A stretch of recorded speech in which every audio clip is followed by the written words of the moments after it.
من يهده الله فلا مضل له ومن يضلل فلا هادي له ونشهد أن لا إله إلا الله وحده لا شريك له ونشهد أن محمدا عبده ورسوله أما بعد فإن أصدق الحديث كتاب الله وخير الهدي هدي محمد صلى الله عليه وسلم وشر الأمور محدثاتها وكل محدثة بدعة وكل بدعة ضلالة وكل ضلالة في النار.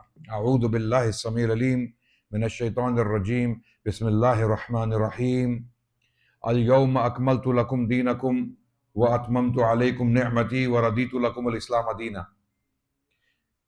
Respected brothers and sisters, those of you watching online and offline, I'm honored to be here once again at Markaz Imam Bukhari in Milton, Canada.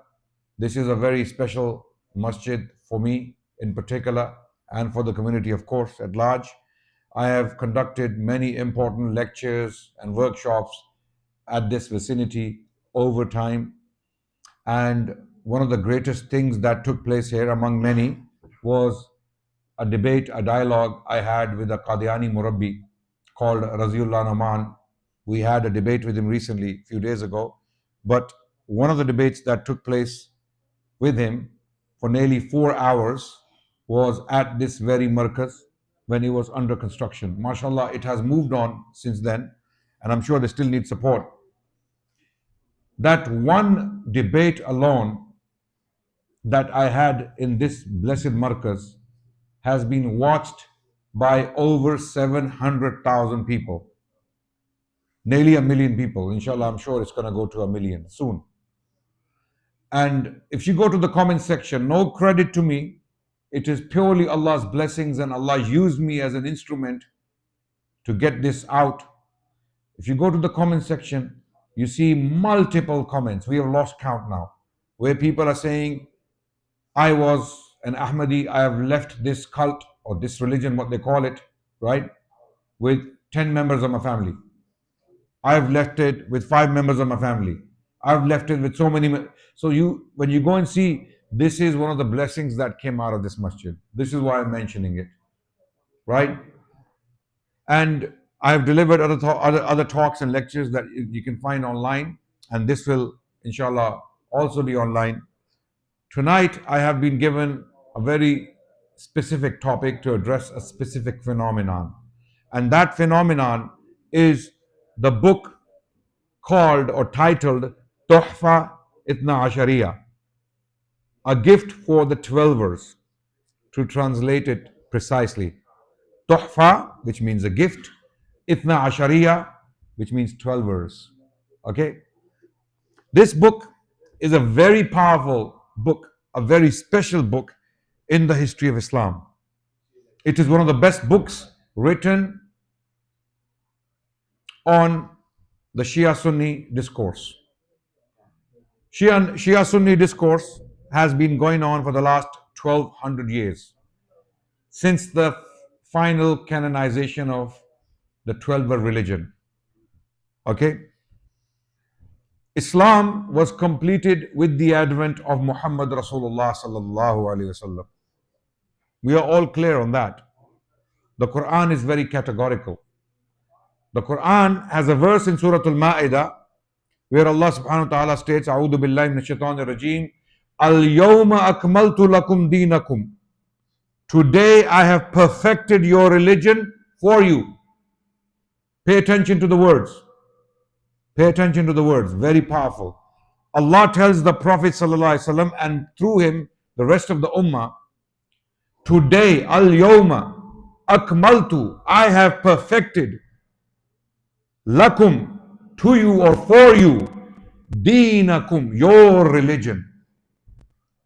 Wa atmamtu alaykum ni'mati, and I have completed or finished my favor upon you. وَرَضِيتُ لَكُمُ الْإِسْلَامَ دِينًا, and I am pleased with Islam as your religion. Allahu Akbar. 3 statements here. Number 1, your religion is complete today. Complete. Number 2, Allah has completed His favor upon you. By what? completing this religion. Allah has completed this religion. This is the final say from Allah subhanahu wa ta'ala through the Prophet sallallahu alaihi wasallam. No more revelations, no more prophets coming after this. Complete. Religion is complete. And this was Allah's favor upon you that Allah has finished. And I have chosen Islam for you as your religion. Islam. So Islam is chosen by Allah for humanity. Very simple, right? Do you all understand it? Any rocket science there? No. So after this, anyone who comes with a new religion or a new prophet or a new person better than prophets or new rules, and they try to add those new rules and injunctions and ideas into the religion of Islam, will that be accepted? No, because once something is complete, you cannot add to it. Simple logic, no? Because Allah used a very specific word. Al-yawma akmaltu. Akmal. Complete. Complete perfection. Absolute perfection. If this glass is full, when it's full to the brink, when it's completely full, can I add another drop of water in it? What's going to happen? It's going to spill out because it's complete. You can't add any more to it. Likewise, Islam is complete, and it was completed on the day of Arafah. On the day of Arafah, when Rasulullah sallallahu alaihi wasallam completed his Hajj, Hajjatul Wada, and when he completed his speech, when he delivered a long speech in front of his followers, over 100,000 of them, and then he asked them, have I delivered the message to you? All of them said, yes, Ya Rasulullah, you have delivered the message. And then he said, فَلْيُبَلِّغُ شَاهِدَ الْغَائِبِ. Those who are present, take this message to those who are absent. Yani, in other words, now that religion has reached you, it is complete. Now you must take it out to the world and share it with them. Simple. Yes?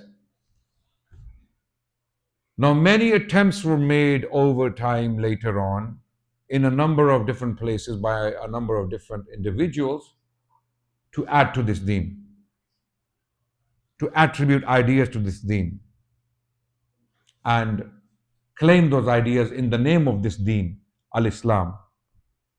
And they were easily rejected and challenged by the ulama over time, again and again and again and again.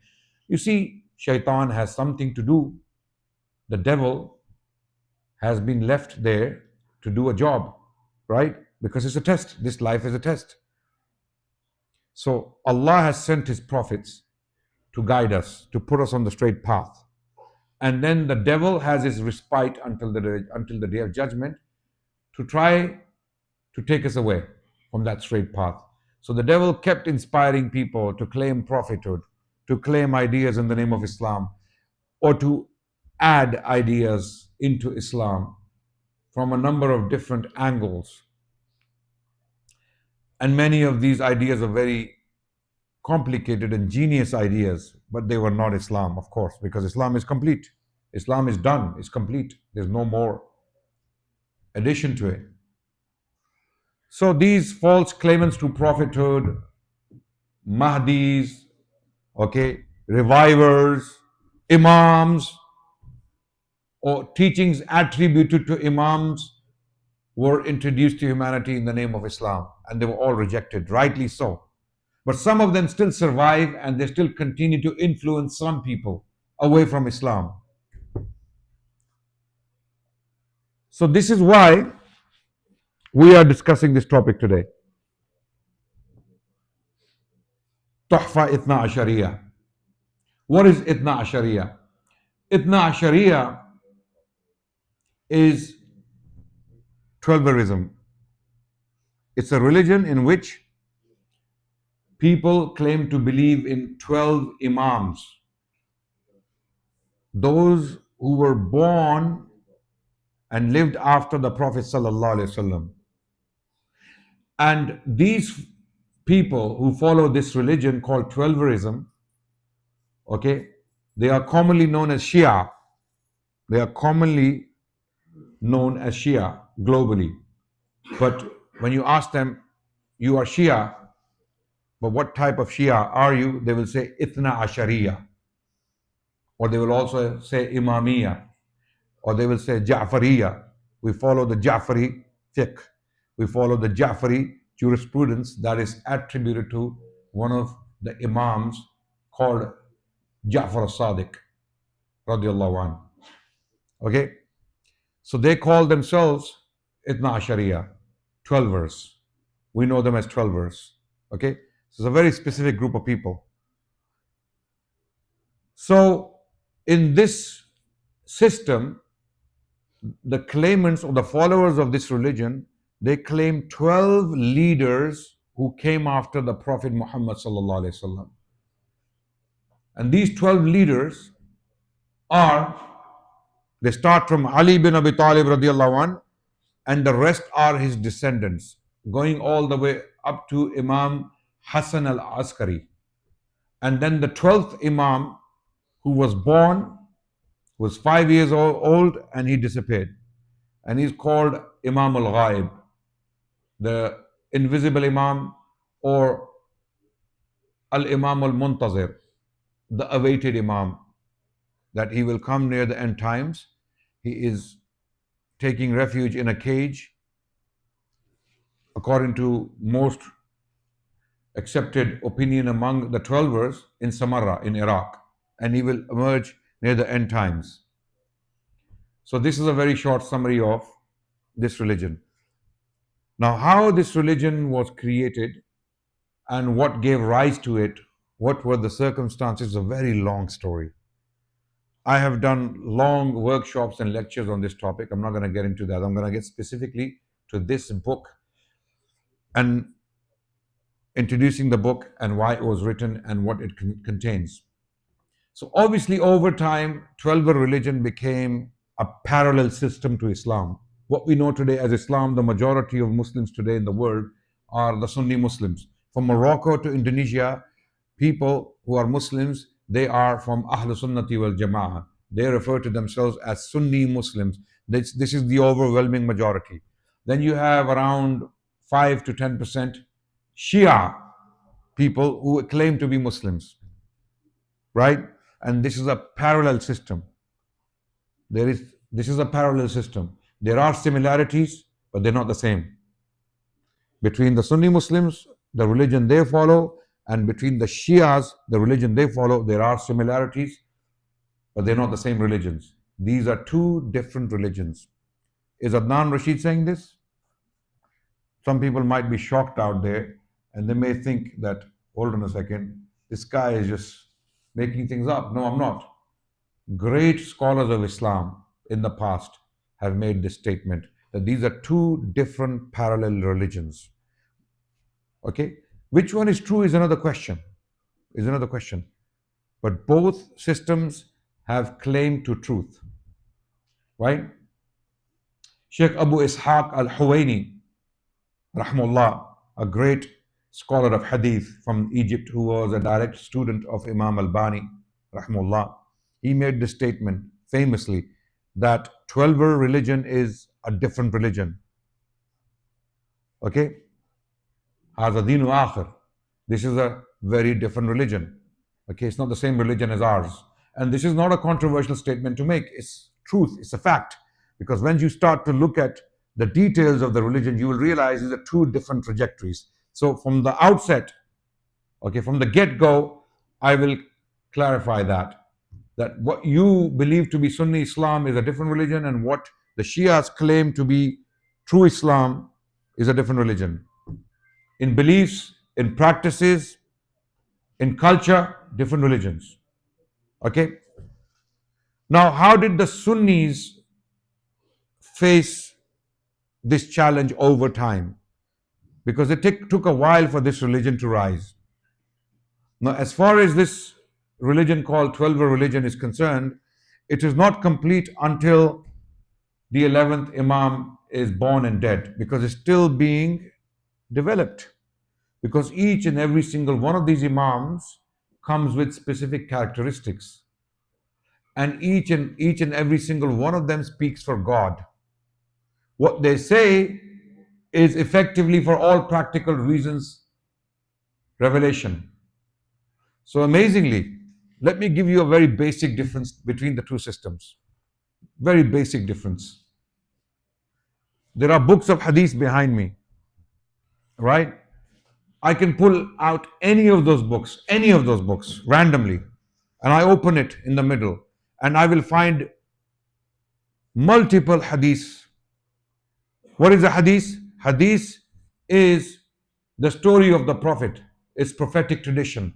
Hadith basically is a narration that describes the sayings, the actions, and the approvals of Rasulullah sallallahu alaihi wasallam. Okay, it is qawl, it is amal, and it is taqreer. Three things. Hadith constitutes three things mainly. It is information on the life of the Prophet sallallahu alaihi wasallam. It comes in three forms. The sayings of the Prophet, what he said sallallahu alaihi wasallam, transmitted to us. His actions, what people saw him do, and what he approved. What he approved. This is what we call the sunnah. Okay, the tradition of the Prophet sallallahu alaihi wasallam. And this information reaches us through chains of men. Men transmit this knowledge, okay, to us. How? Who were the first people to witness the Prophet sallallahu alaihi wasallam? His companions, his followers, his disciples. They took that information and transmitted it to the next generation. And that generation transmitted that information to the next generation. And that generation transmitted that knowledge to the Imams of Hadith who documented those reports in these books. So let's say if we pull out Sahih al-Bukhari and we see Sahih al-Bukhari narrating a report about the Prophet or from the Prophet sallallahu alaihi wasallam, it must give its chain, its authority, otherwise it can be thrown on the wall. So how does the chain go in Sahih al-Bukhari? When Bukhari claims that the Prophet sallallahu alaihi wasallam said such and such, qala Rasulullah sallallahu alaihi wasallam, he must qualify where he got the information from. If he doesn't qualify, it is thrown on the wall. So Bukhari tells us, haddathani or haddathana, we were told, or I was told by Makki ibn Abi Ibrahim. My teacher taught me, and his teacher taught him, who was Yazid ibn Abi Ubaid. And then his teacher taught him, who was Salma ibn al-Aqwa, and whose teacher was Prophet Muhammad sallallahu alaihi wasallam. So do you see what's happening? There's a chain of information. Salma ibn al-Aqwa, he saw the Prophet teach, and he took that information from the Prophet word by word and taught it in his 70s or 80s to a young man called Yazid ibn Abi Ubaid. Yazid ibn Abi Ubaid, when he's in his 70s and 80s, he teaches another young man in his circles. When he's teaching, transmitting the hadith, that young man is called Makki ibn Abi Ibrahim. Makki ibn Abi Ibrahim is in his 70s or 80s. He is teaching another young man called Muhammad bin Ismail al-Bukhari. And Muhammad bin Ismail al-Bukhari collects this information and documents it carefully in his collection of hadith. This is how we get information from the Prophet ﷺ. But in the Shia system, it doesn't work like that. In the 12-verse system, none of their hadiths, okay, the overwhelming majority of their hadiths, I must say safely, stops at two people. The overwhelming majority of their hadith, their tradition stops at two people, two individuals. One is Muhammad al-Baqir, radiallahu anh. The second is Ja'far al-Sadiq, his son, radiallahu anh. 99% of the 12-ver literature, okay, comes from these two individuals. Very little comes from Ali bin Abi Talib. Very little comes from his son Hassan. or Hussein radiallahu anhuma, or Imam Zainul Abidin radiallahu an. The information in Shia Hadith books begins with Muhammad al-Baqir radiallahu an and ends with Ja'far as-Sadiq, his son. So there are close to 30,000 reports in Shia books that come from them. And similar to the Sunni system, they have chains of men who transmit this information allegedly from these two imams. And this gives you the Twelver religion. The entire Twelver religion is based upon this system, this chain. Two men and then their narrators. So the Prophet is not there, sallallahu alaihi wasallam. Ali is not there. Hassan and Hussein is not there. Zainul Abidin is not there. Okay? So this is how the epistemology of two religions is completely different. The sources are completely different. Okay? And the claim the Twelvers make is that we have a stronger tradition because we take knowledge from the family of the Prophet. You don't have that. You, the Sunnis, you take knowledge from Aisha radiallahu anha, the wife of the Prophet. Your sources are people like Anas bin Malik radiallahu an, Abu Sa'id al-Khudri, Abdullah bin Umar, Abdullah bin Masood. These are your transmitters who transmit knowledge directly from the Prophet and teach it to the future generations. While we take it directly from his descendants, from his children. So we are on stronger grounds than you are. We respond to them and say that the information we receive is guaranteed 100% authentic, that comes directly from the Prophet ﷺ. The information you receive, first of all, you have nothing from the Prophet, close to nothing from the Prophet ﷺ, and anything they have from the Prophet ﷺ is most probably coming from the Sunni sources. And what you do claim to have from those two Imams, even that is highly dubious. Let me explain very quickly. This is very important introduction to this topic, right? I must, demystify these ideas so that your minds are very clear on this. Okay? With the Prophet ﷺ, we know for a fact Aisha radiallahu anha lived with him. Yes? Anas bin Malik lived with him. Abdullah bin Umar lived with the Prophet, saw him. In fact, the Prophet was married to his sister. Anas bin Malik was a private servant to the Prophet ﷺ, who became one of the greatest teachers in the history of Islam. Abdullah bin Masood was an early companion of Islam who had joined the Prophet from the very early days. Abu Huraira radiallahu an, who transmitted immense number of reports from the Prophet for 3 long years. When I say long, you may be thinking, what does it mean 3 long years? His 3 years were very long. Those 3 years were very long because he didn't leave the sight of the Prophet ﷺ. He didn't do anything else. No working, nothing. Just praying in the masjid and following the Prophet everywhere. Sallallahu Alaihi Wasallam. And he took so much information from the Prophet ﷺ that he transmitted it. In other words, every single one of these individuals had met the Prophet, had seen the Prophet, had received information from it, and then transmitted it.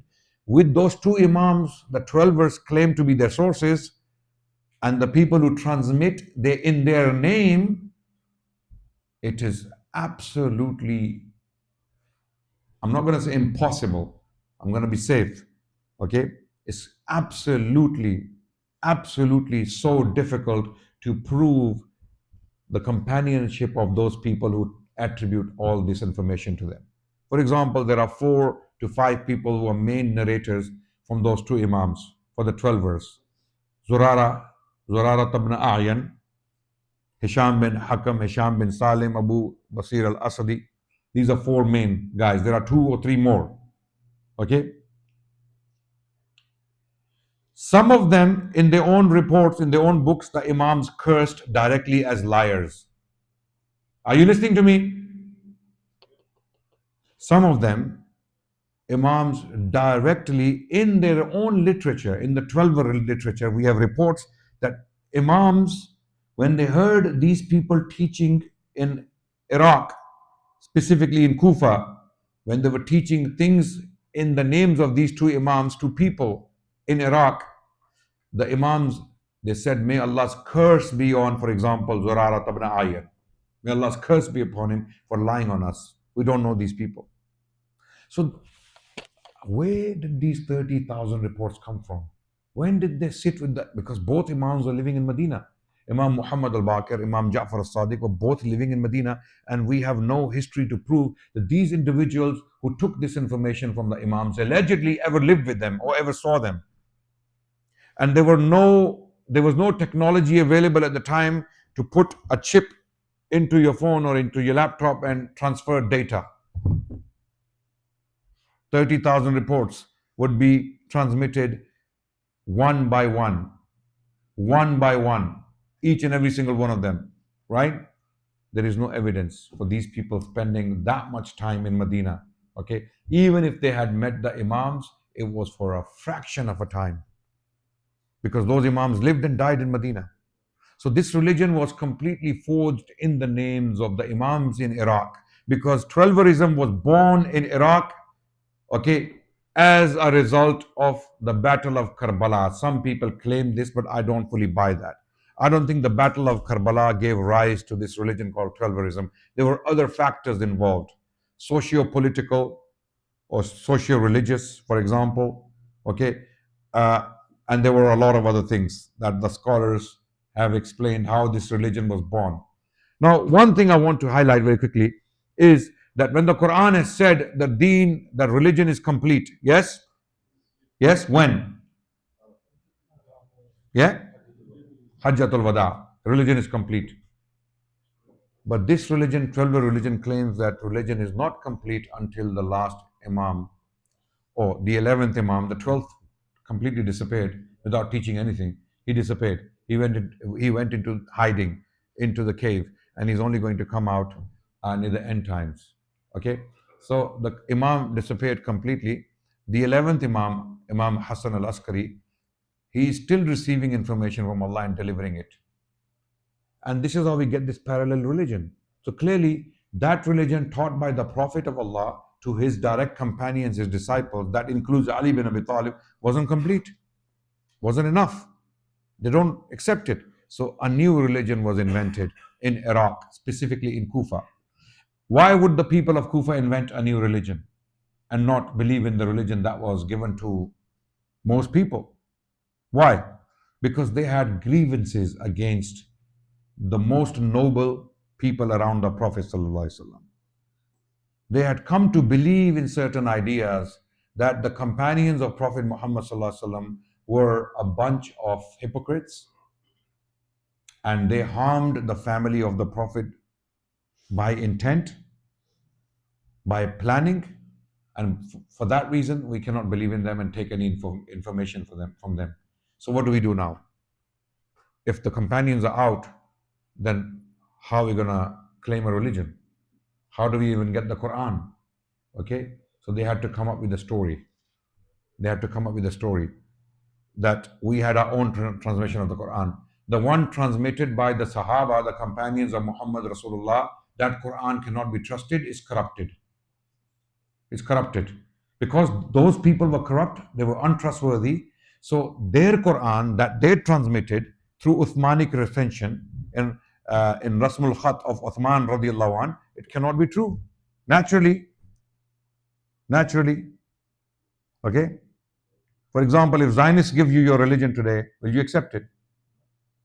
If Netanyahu tells you, I'm your Imam, and I'm going to teach you tafsir of the Quran, what are you going to think of it? This is exactly how the 12ers think of the Sahaba. In fact, they believe the Sahaba of Muhammad Rasulullah were worse than the worst criminals you can imagine in history.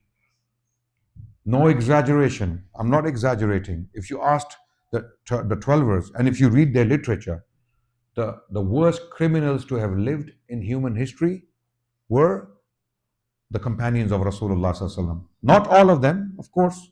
They make few exceptions, very few exceptions, very, very small number of people, less than 10. The rest of them, over 100,000 of them, were a bunch of kuffar, hypocrites, and some of them specifically were bigger criminals than others. And that includes Abu Bakr, Umar, Uthman, primarily, of course, then Muawiyah. That includes Aisha radiallahu anha as well. Okay? And if I'm making this up, anyone watching later on cursing me online in the comment section, don't curse me, challenge me. Challenge me. And then I'll show you where it is, where to find this information. This is an academic lecture. Okay? I don't have any reason to lie and make things up. I won't. And this is why I won't be challenged. Guess what? I won't be challenged on this. Because the ones who will be cursing me know that this information is there. They're only cursing me for exposing it. They're only cursing me for making it public. So, these people are disbelievers. We cannot take religion from them. So now what do we do, man? We've completely thrown away the baby with the bathwater. We have no sources left. So what do? They make up their own religion, their own tradition. And they make up these sources. They choose arbitrarily. They choose imams. First of all, they be very selective about the line of imam. They create a concept called imama. First thing they do, they come up with this concept called imama, leadership. What is an imam? An imam is someone who is even superior to the prophets of Allah. Do you think this is clearly, I mean, those who know Urdu, you know this guy from Pakistan called Shahanshah Naqvi. Yeah? He said in a public speech recently, he said, people ask us whether we believe that the imams are better, superior to the prophets of Allah. Yes, I say it publicly in front of everyone. Yes, we believe this. You can go and do what you want. And he goes, do you see any hesitation on my face? That imams are superior to Anbiya. The only exception is Muhammad Rasulullah sallallahu alaihi wasallam. The 12 imams are not superior to Muhammad Rasulullah sallallahu alaihi wasallam. They are superior to all other Anbiya. That includes Adam, Nuh, Ibrahim, Musa, Isa, Daud, Sulaiman, alayhim as-salam. Imam Hassan al-Askari, the 11th Imam. I'm not even going to talk about the first Imam, Ali bin Abi Talib radiallahu. Imam Hassan al-Askari is superior to Ibrahim alayhi salam. This is the 12 belief. So they came up with this concept in the city of Kufa specifically. So now to substantiate this concept of imama, they had to choose imams. They had to make a list of imams. Who are these imams? So they arbitrarily, the elders, okay, the elders of Zion, okay, I'm just giving an example, like, you know, there are these examples of the elders of the tribal elders, let's say, yeah, they come up with a list of imams. And they completely ignore. So see, what is the propaganda? The propaganda is, we are the followers of the family of the Prophet sallallahu alaihi wasallam. Now, what does that mean? Who is the family of the Prophet sallallahu alaihi wasallam? The family of the Prophet sallallahu alaihi wasallam, to them specifically, to the 12ers, is only Ali bin Abi Talib, his wife Fatima radiallahu anha, and their children. Their children. Primarily Hassan and Hussein, and then their children. So what they do is, when it comes to Hassan, they completely divorce his children. The line gets cut at the children of Hassan. The line continues with Hussein radiallahu anh. Some people claim partly because Hussein's wife, Shahrbano, was a Persian princess. So because this religion was created in Persia, predominantly in Persia, Kufa was once upon a time Persia. It's Iraq. And also Qum later on. Okay, so Persian faction got the upper hand and they said, you know what, we're going to follow the Persian line. So Hassan's genealogy was completely divorced. None of the imams after Hussein, this is history, by the way. Yeah? None of the imams after Hussein come from Hassan's descent. Hassan is divorced. In fact, there are reports in the Shia 12 sources that Hassan's children became kuffar, disbelievers. They became misguided for rejecting the Kufan concept of imamah. That's why the people of Kufa divorced them. Oh, these are not Ahlul Bayt, even though they are the bloodline of the Prophet ﷺ. They have Prophet's blood running in their veins, and they are divorced, thrown out, because they rejected the Kufan concept of imamah. And they said, we don't accept your line. Who gave you this authority? And they made up all sorts of reports attributed to the Imam that the line has to come from Hussein, and from Hussein. Now, it doesn't stop there. Even from the children of Hussein, the line gets narrower and narrower, and even the children of Hussein are being thrown out. They are being rejected.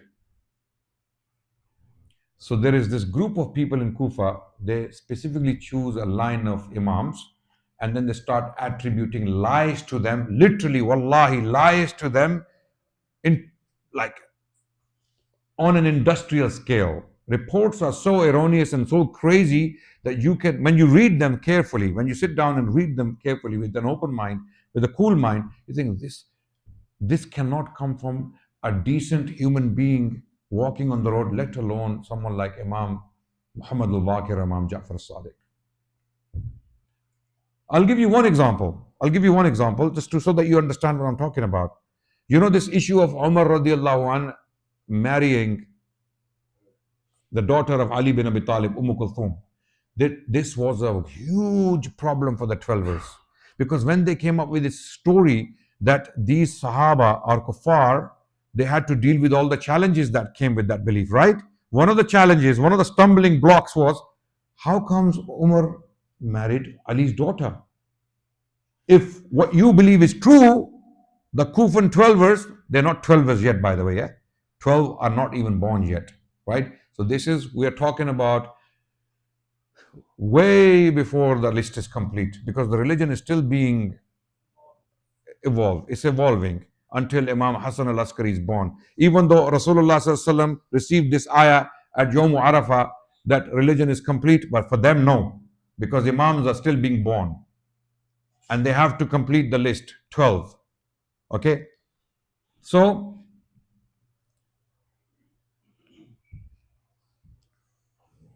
and how they chose Imams, and the debates between them, and fighting over candidates, that this is a better candidate. Wallahi, you get similarity between that system and how the Sikhs were arguing with each other over their gurus. You know, we get a list of 10 gurus today, yeah, of the Sikhs, starting from Guru Nanak Ji. Yeah, I'm saying respectfully because it's another religion. So the list of the Sikhs for the gurus starts from Guru Nanak Ji and it goes all the way up to the 10th Guru, Guru Gobind Singh Ji. Yes? But you see, today Sikhs get this established, well written, well presented list. But when you go and see how the Sikhs were arguing with each other over the guruship of a particular candidate, you will be surprised that it's not as simple as that. There was a lot of infighting and arguments that took place. Okay, it wasn't an established divine system where a revelation came from Allah that this is the next Imam, that's the next Imam, because these Imams had multiple sons, and each son was a preferred candidate of a specific group. In Iraq or in Kufa, or one of the tribes favored one candidate, another tribe. So the Twelvers, while they were building this list and this religion, they were going through all these challenges. And one of the books I strongly recommend by a Shi'i scholar on this conflict that took place between the 12